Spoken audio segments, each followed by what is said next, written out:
What's up, everybody? Adam, Sophie. We're back for another episode of Encite Live. We changed the setup. Yeah.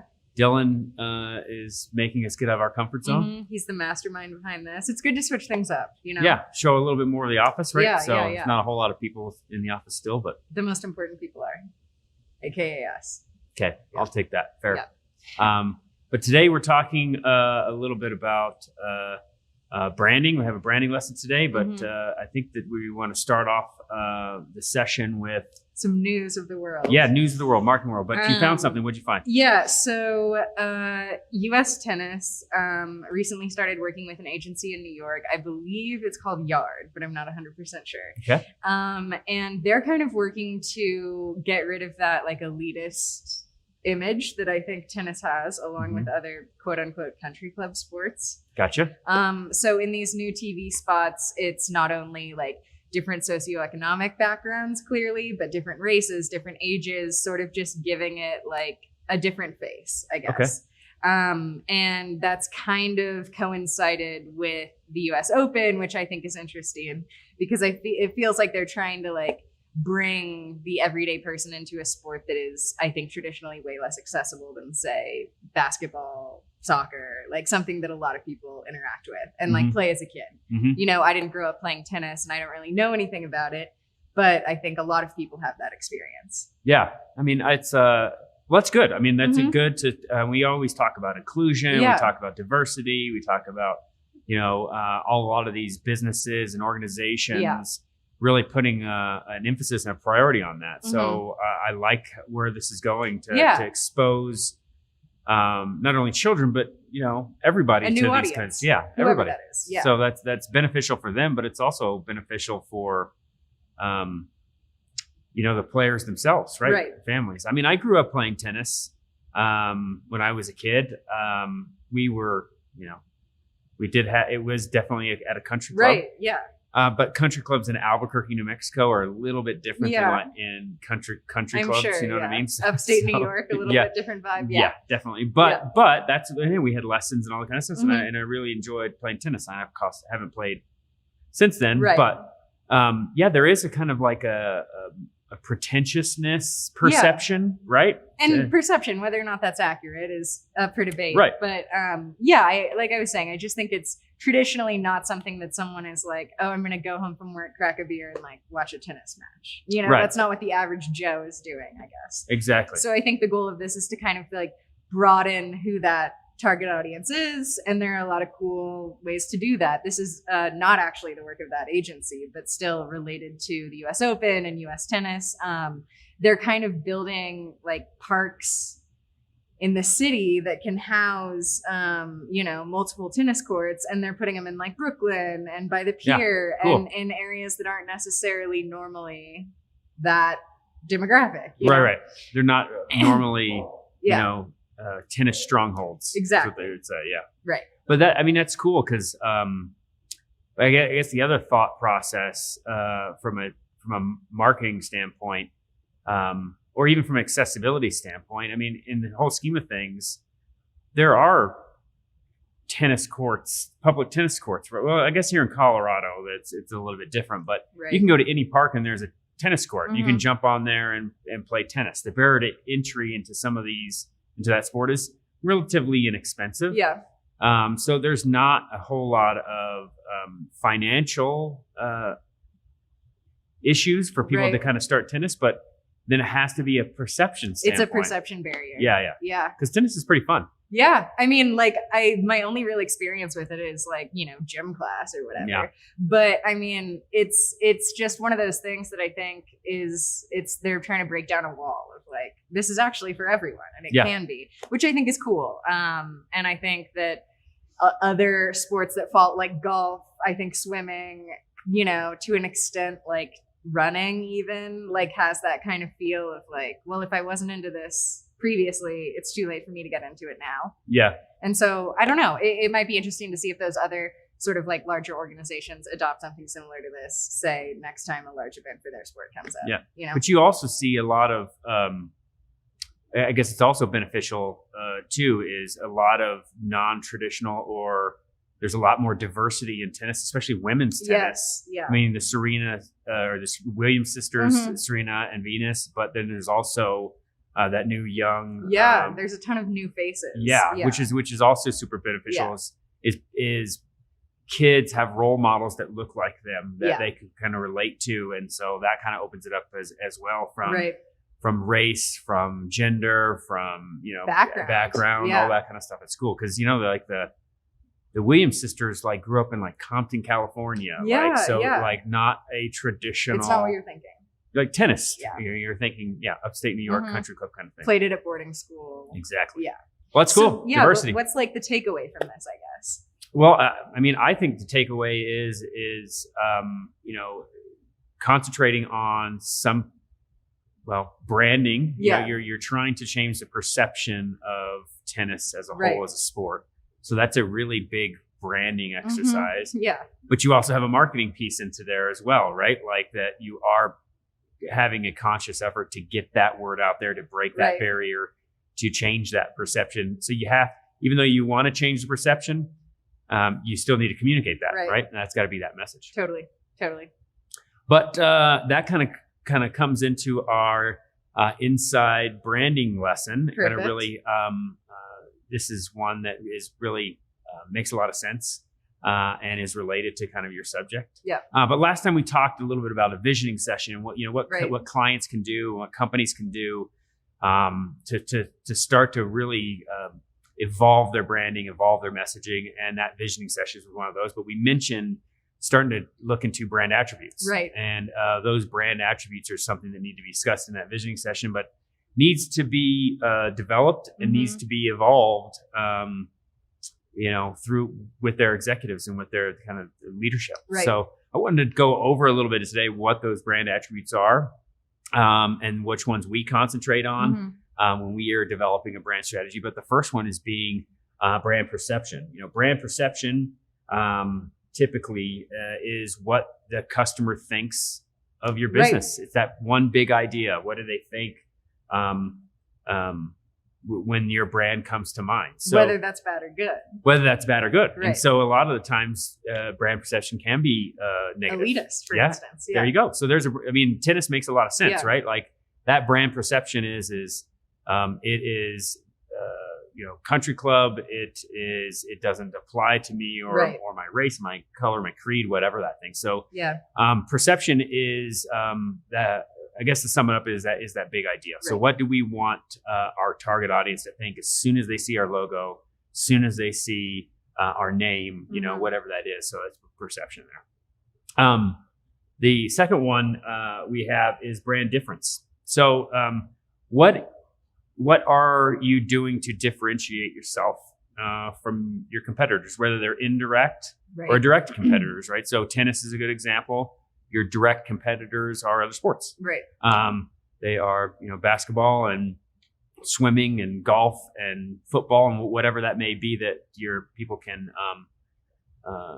play. But you also have indirect competition. So indirect competition in tennis is playing piano, right? Or other hobbies, watching television, so that's kind of thing. But what are we doing and differentiating ourselves from those competitive environments? I think that's something you need to address. But there's also, this is a time where you can also bring in kind of emotional benefits into a brand rather than logical benefits, right? So keep going with the tennis theme. Logical benefits of playing tennis: you're healthier. It's fun. Yeah. Right. What are some of the emotional benefits of playing tennis? For me, it would be, well, I mean, I think to a certain extent, it might be that you do get a sense of that kind of, whether it's accurate or not, elitist, you get to feel a little bit could be.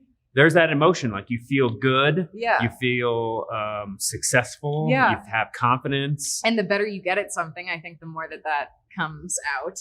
Yeah. So, yeah. But I also think that there's an emotional benefit there from a health standpoint. Yes. That yes, if you're running around physically, you're healthier, but you also kind of feel healthier, right? Like that's a positive thing. So that's where kind of a difference is super important, because you can introduce that emotional benefit, because an emotional benefit is much more powerful than the logical benefit. Mm-hmm. You know?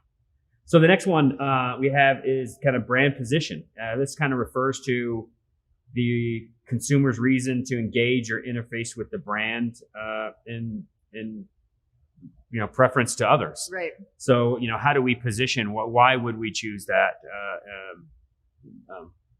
tennis over the other things? Right. So compared to the rest of the environment, I guess. Yeah. Yeah. Exactly. So position is a big deal, and I think a good example of that from a tennis perspective is how do you position that next to football, Mm-hmm. right? Like that. Hey, it may be a little bit. It's not full contact, right? Like it's not a maybe not as intense. Not as intense, Yeah, right? Yeah. right. So you can kind of position that, and there's a difference there as Mm-hmm. well. So some of these things obviously overlap, like difference and position can overlap, Right. but they all work together kind of in harmony as a full on brand strategy. I think a good way that I like keep position in my head a little bit like separated from the others is like, it's kind of like, it helps me to think of it as like either or, right? It's like, this is expensive, this is cheaper, this is newer, this is more classic, right? Mm-hmm. Like there's, how are we comparing these things to the other things that are beside them? Right. Yeah. Exactly. Yeah. So the next one is brand promise. And so brand promise is, what your brand is going to deliver to meet the needs of Mm-hmm. your consumer target market, whoever you're wanting to reach. It's the how we're meeting the consumer's expectations and kind of at a higher level what that promise is, So it's brand promise is for tennis, I think. It really comes back to some of that perception pieces is what am I going to deliver from a brand promise standpoint after I play tennis? I'm going to feel better, Mm-hmm. right? Like I'm going to have fun, Yeah. right? Like if they're positioning that tennis as a fun sport and that's the promise, that will kind of come out in the marketing and the messaging. So, Right. yeah. So the next one we have is brand benefit. What is the benefit to engaging with tennis, Mm-hmm. engaging with the sport? Again, we keep talking about these things. Healthier, happier, all Right. that stuff. Yeah. Right. So the benefit of doing that, I think that you can start to get a real deeper feel on the brand benefit, Right. and ultimately kind of ladder up is what we call it, laddering up in what is that transcendence Mm-hmm. of that brand benefit. And I Right. think that happiness comes into that. And I think that hey, it is fun. Hey, it is healthy. Hey, it is maybe competitive.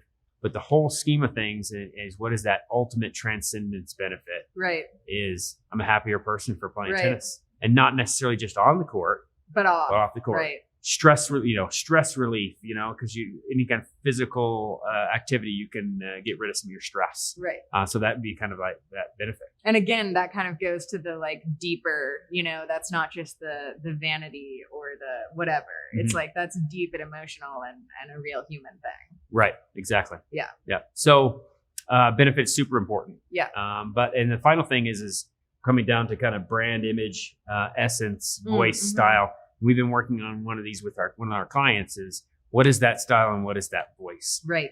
Is it irreverent? Is it edgy? Is it professional? Is it lighthearted? Right. And so that kind of would dictate some of your marketing messaging. Mm-hmm. It would dictate some of your marketing strategy and channels and all Right. those kinds of things. So I think the ones that good example of Help on Demand that we're working with right now is we're Right. trying to get a little bit more aggressive marketing, Right. aggressive style, instead of that more professional, buttoned up kind of piece. So for tennis, you could go edgy, you could go really kind of family friendly, but there's a lot of different ways you're going of still communicating whatever those other Right. brand attributes are: fun, Mhm. health, that kind of thing. So it's I think tennis would be a good example of There's so many ways you can go. so many ways you can go, and you still stay Yeah. on brand. And like after seeing the spot that I referenced earlier, it is interesting because it feels like it is kind of this like empowering, authoritative thing, but it's also very accessible. Mm-hmm. And I think that that's a tough line to walk, but they did it really well.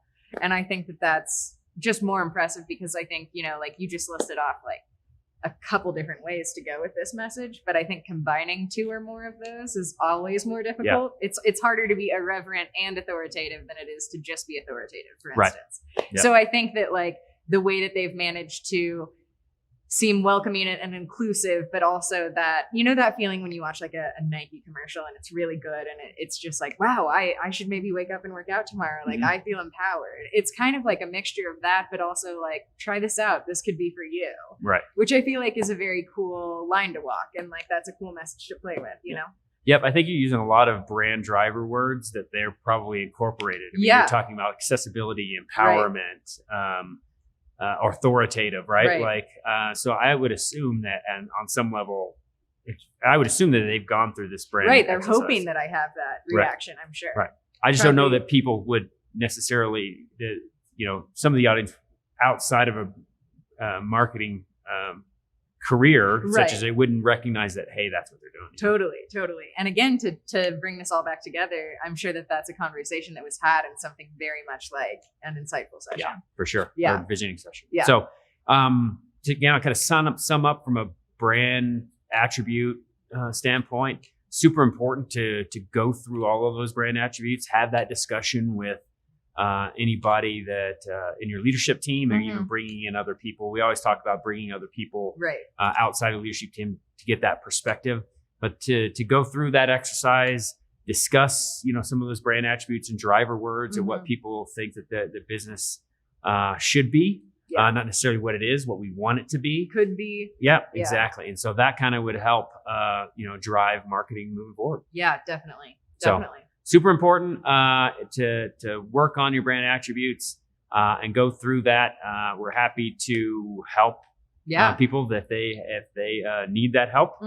We enjoy some of the brand strategy tasks because we've had real fun on our side. And I know that there's a ton of resources in the blog section of our website, kind of about these specifically broken down. Yeah, exactly. So definitely check those out and keep checking the show out. We love having you guys join us live on Fridays, and we'll be back very soon.